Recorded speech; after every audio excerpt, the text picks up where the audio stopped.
नमस्कार, आप देख रहे हैं स्टेट न्यूज। मैं हूं आपके साथ हर्षिता। ये शुरुआत करते हैं कुछ खास खबरों से। सीहोर जिले के थाना अहमदपुर अंतर्गत ग्राम मदरगी खुर्द का मामला। पिता का आरोप है कि 2 युवकों ने मेरी बेटी को बंधक बनाया और दुष्कर्म के बाद जबरन सल्फास की गोली खिला दी। भोपाल में एक अस्पताल में इलाज के दौरान उसकी मौत हो गई। घटना अहमदपुर क्षेत्र की है। मंगलवार शाम को परिजनों ने थाने के सामने बेटी का शव रखकर चक्का जाम कर दिया। पुलिस ने उन्हें समझाने की कोशिश की। ग्रामीण प्रदर्शन पर अड़े रहे। इसके बाद भीड़ ने पुलिस पर पथराव कर दिया। काफी समझाने के बाद भी नहीं माने तो पुलिस ने हल्का लाठी चार्ज कर दिया। परिजन आरोपियों को फांसी की सजा देने की मांग कर रहे थे। मामले की सूचना मिलने पर एसडीओपी पूजा शर्मा, अहमदपुर थाना प्रभारी रमन सिंह, श्यामपुर थाना प्रभारी संध्या मिश्रा, भारी पुलिस बल मौके पर पहुंचा और मामले की जांच की बात कर रहे हैं। 3 घंटे चक्के जाम के बाद प्रदर्शनकारी माने और जाम खुला। पिता का आरोप है कि 2 लड़कों ने बंधक बनाया। धरने पर बैठे लड़की के पिता का कहना है कि सोमवार रात करीब 11 बजे मेरी दोनों बेटियां पानी भरने गई थी। जगपाल ने बड़ी बेटी को पकड़ लिया। छोटी बेटी भागकर मेरे पास आई। उसने मुझे बताया कि दीदी को उन लोगों ने पकड़ लिया है। मैं खाना खा रहा था। बेटी की बात सुनते ही खाना छोड़कर मौके पर पहुंचा। अस्पताल और तलाश कर रहे थे, तभी वो नाबालिग लौट आई। पुलिस प्रशासन पुलिस प्रशासन मुर्दाबाद मुर्दाबाद मुर्दाबाद पुलिस प्रशासन मुर्दाबाद मुर्दाबाद मुर्दाबाद। क्या हुआ था? हेलो, क्या नाम है आपका? मेरा नाम दिनेश है। कहाँ के निवासी है? मैं आचार्य का रहने वाला हूँ। हमको साहब इंसाफ नहीं मिल रहा है। रात को आए थे, इन लोगों ने FIR नहीं लिखी। इनने धमकाकर भगा दिए हमको रात को। इनके साथ क्या हुआ? बच्ची के साथ? बच्ची के साथ रेप केस हुआ है। रेप केस हुआ है और सुनवाई कोई हो नहीं रही। इनसे हमने पूछा, इनने अभी ये बोला है कि हमने मुजरिम को बंद कर दिया है और अंदर जाके देखा कुछ भी नहीं है। ये लोग झूठ बोल रहे हैं और इनने ताला लगा लिया आप गेट में। आप क्या चाहते हैं? हम मुजरिम को फांसी चाहते हैं। पिछले 3 घंटे से विरोध प्रदर्शन चल रहा है। कांग्रेस का इस पूरे मामले को लेकर क्या कुछ कहना है? देखिए, मैंने इस मामले में अधिकारियों से भी बात की है। जो आमजन पे लाठीचार्ज इस मामले में हुआ था वो गलत हुआ था। हम उस पर कार्रवाई की मांग करते हैं। बच्ची की मृत्यु हुई है। बच्ची को न्याय मिलना चाहिए, उसके परिवार को न्याय मिलना चाहिए और सुरक्षा होनी चाहिए। बस हमारी यही मांग है और इसके लिए यदि ऐसा नहीं हुआ तो हम आंदोलन करेंगे। आपका क्या नाम है, किस पद पे पदस्थ हैं आप और ये क्या मामला है? मैं पूजा शर्मा सीहोर के पद पे पदस्थ हूँ। थाना अहमदपुर में फरियादी पक्ष द्वारा सूचना दी गई थी।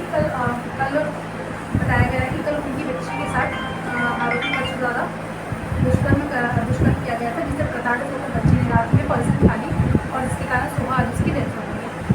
उनके प्रकरण में भी जो आरोप फरियादी पक्ष है वो थोड़ा गुस्साए हुए अवस्था में यहाँ पर बच्ची को लेके आए और प्रकरण में हम लोग अगले में अनुसंधान करके जो भी मजिस्ट्रेट आएगा उसके हिसाब से कार्रवाई करेंगे। मैडम, ये भेजापुरा और बेरसिया रोड को जो बंद कर रखा है परिजनों, काफ़ी लोग परेशान हो रहे हैं। क्या परिजन से आपकी बात चल रही है? रोड को खुलवाया जाएगा? कब तक रोड खुल जाएगा? ये परिजनों से लगातार बातचीत हो रही है। उनको संतुष्ट करने का प्रयास किया जा रहा है।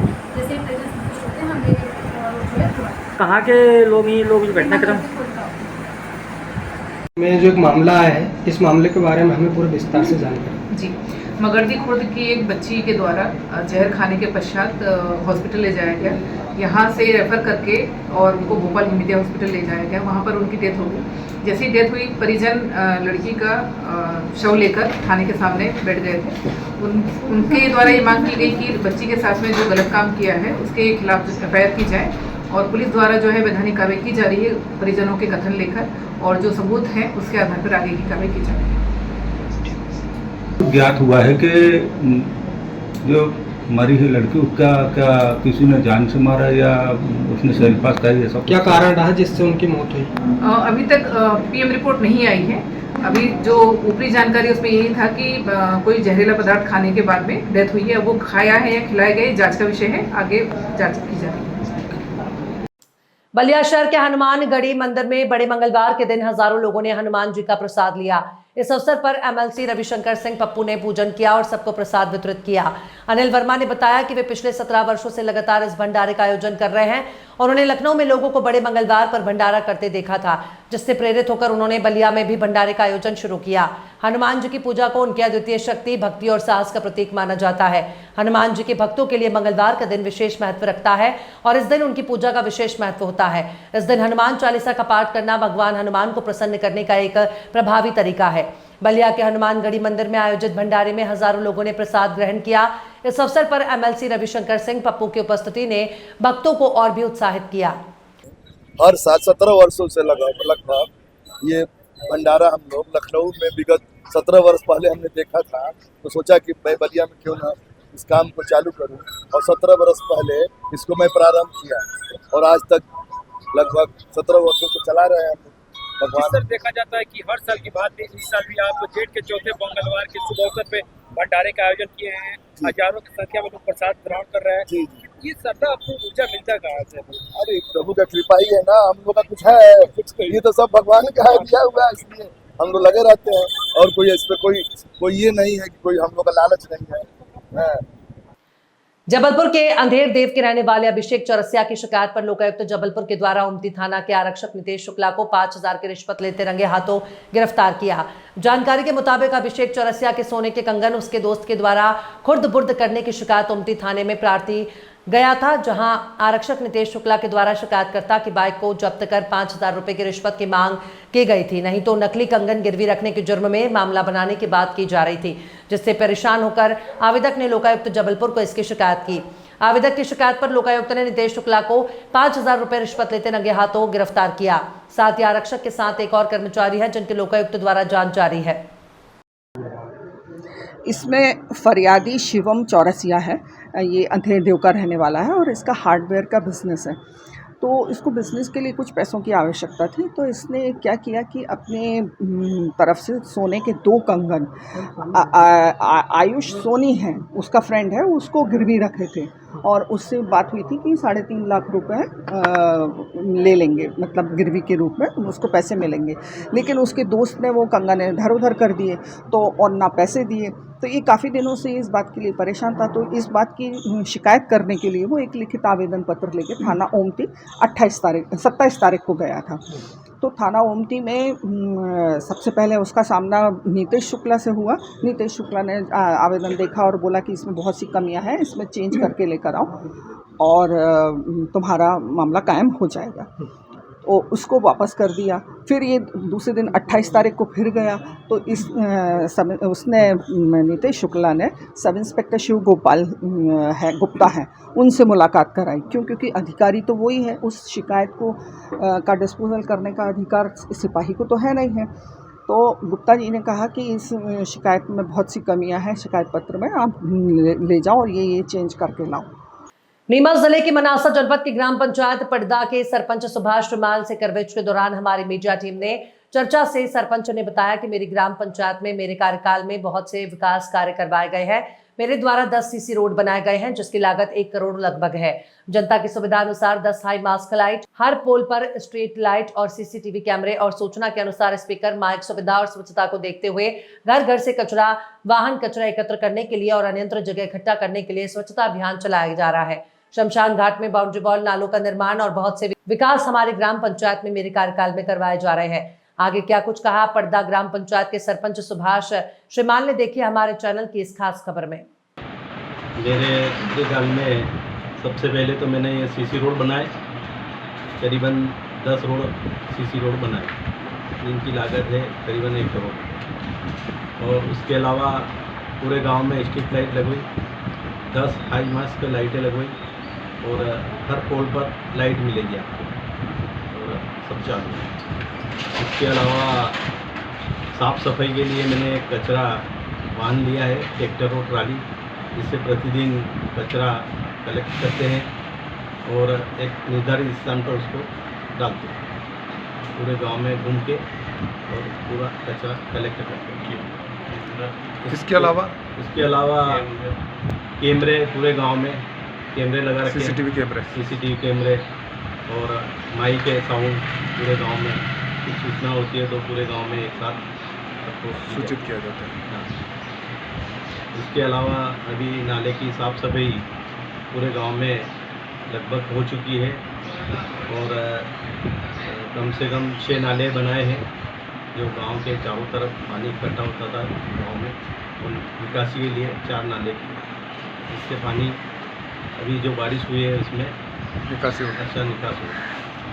और शमशान घाट की क्या स्थिति है? शमशान घाट में हमने वहाँ पे टेप प्लग लगाए, पूरे शमशान में तार फेंसिंग जाली लगवाई और करीब 70 साल से जो अतिक्रमण था वो हटाया और वहाँ पे बैठने के लिए कुर्सी वगैरह। और आगे की क्या कार्य योजना है आपकी? और आगे की अभी जैसे मातारुंडी में हमारे गांव में मातारुंडी गांव में 2-3 सीसी रोड का भी प्रस्ताव दिया है और 2 पर काम चालू कर दिया है, एक का फिर बाद में। किसानों को खेतों पे जाने पे बहुत परेशानी रहती है, तो इस संबंध में कोई प्रयास रहे? इसके लिए मैंने यहाँ से चापाखेड़ा रोड से बालाजी तक ये मतलब खेत सड़क बनाई। क्या नाम बताया आपने? मेरा वो रोड का? हाँ, चापाखेड़ा बालाजी। चापाखेड़ा बालाजी से। और तलैया खुदी है और निजी तालाब भी खोदे लोगों ने। आवास कितने आए आपके यहाँ पे? आवास 54 आए थे जो अभी लगभग प्रगति चल रहे हैं। आधुनिक इस युग में जहां टीवी और मोबाइल का चलन बढ़ा है और धार्मिक कार्यक्रमों को देखा जा रहा है, वहीं ग्रामीण क्षेत्र में ग्रामों में सोमवार भगवान शिव और मंगलवार को भगवान हनुमान झंडा के साथ भजन कीर्तन, प्रभात फेरी शाम के वक्त लोगों के द्वारा निकाली जा रही है। और इन्हीं भजन कीर्तन मंडलियों के द्वारा वर्ष में एक बार ग्रामीण क्षेत्रों में झंडा सम्मेलन का आयोजन गांव गांव में किया जा रहा है। इस भारतीय संस्कृति परंपरा को लोगों के साथ युवा भी उमंग के साथ आज भी बखूबी निभा रहे हैं और इसी के तहत पास के गांव मऊ में श्री बजरंग कीर्तन मंडल मऊ के विशेष सहयोग और ग्रामवासियों के द्वारा मंगलवार की शाम को श्री सत्य विजय रामलीला मंडल मंच पर विशाल झंडा सम्मेलन का आयोजन किया गया, जिसमें 108 भजन मंडलियों ने अपनी बारी बारी प्रस्तुतियों से पूरे गांव को धार्मिक रंग में रंग दिया और आने वाले सभी मंडली के झंडे के गांव के पुजारी पंडित बद्री प्रसाद शर्मा के द्वारा पूजा अर्चना की गई और प्रत्येक मंडली को प्रसाद श्रीफल के साथ एक एक झांझ भेंट की गई। शाम 8 बजे सर्वप्रथम मोदीपुर भजन कीर्तन मंडली के द्वारा हनुमान जी के धार्मिक भजन के साथ शुरुआत की गई, जिस पर जमकर श्रद्धालु थिरके। सत्य विजय रामलीला मंचन धार्मिक भक्ति के रंग में रंग गया। इसके लिए गांव के कीर्तन मंडली सदस्यों के द्वारा करीब 3 दिनों से झंडा सम्मेलन की तैयारी कर रहे थे। भजन मंडलियों ने पारंपरिक ढोलक बैजों के साथ धार्मिक भजन, जिनमें बालाजी सरकार, भगवान राम, श्री कृष्ण और बाबा रामदेव के धार्मिक भजनों की प्रस्तुतियां दी गई।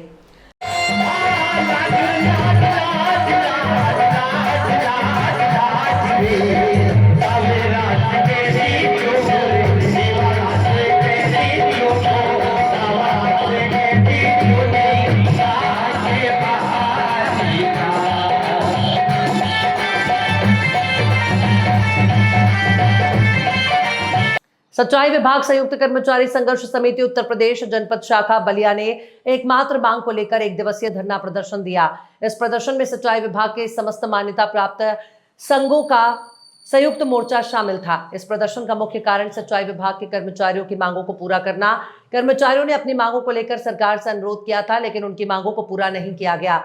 इस प्रदर्शन में बड़ी संख्या में सच्चाई विभाग के कर्मचारी शामिल हुए।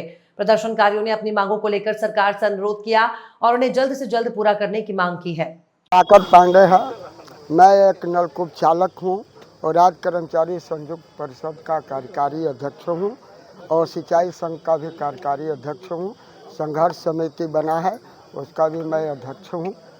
आज आप लोग का कैसा ये धरना चल रहा है, क्या कुछ है और आज कौन कौन लोग शामिल है इसमें? सारे जो है हमारे जिले के जितने भी संगठन हैं जो सिंचाई विभाग के हैं, जैसे बाढ़, नहर और हमारा नलकूप विभाग, ये सारा विभाग मिलकर ये सरकार के गलत नीतियों के खिलाफ हम लोग एकजुट होकर प्रदेश नेतृत्व के आह्वान पर ये सरकार के खिलाफ हम लोग जो है धरना पर बैठे हैं और उसके बाद हमको जिलाधिकारी के पास ज्ञापन देने जाना है। क्या मुख्य मांगे हैं? आज के कार्यक्रम कर्मचारी विरोधी नीतियों के तहत ये सरकार ने जो हमारे सिंचाई विभाग के 17 संवर्गीय पद को समाप्त कर दिया है, यानी मृत घोषित कर दिया है, जिस पर कोई भर्ती नहीं होगी।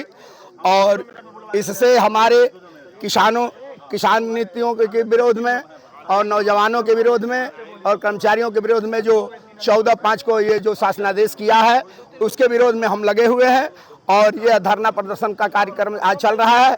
और फिर हम लोग 20 तारीख को लखनऊ मुख्यालय पर, सिंचाई मुख्यालय पर हम लोग धरना प्रदर्शन का कार्यक्रम करेंगे। जहां खबरों में फिलहाल इतना ही। और भी खबरों के अपडेट्स के लिए आप देखते रहिए स्टे टुडे न्यूज।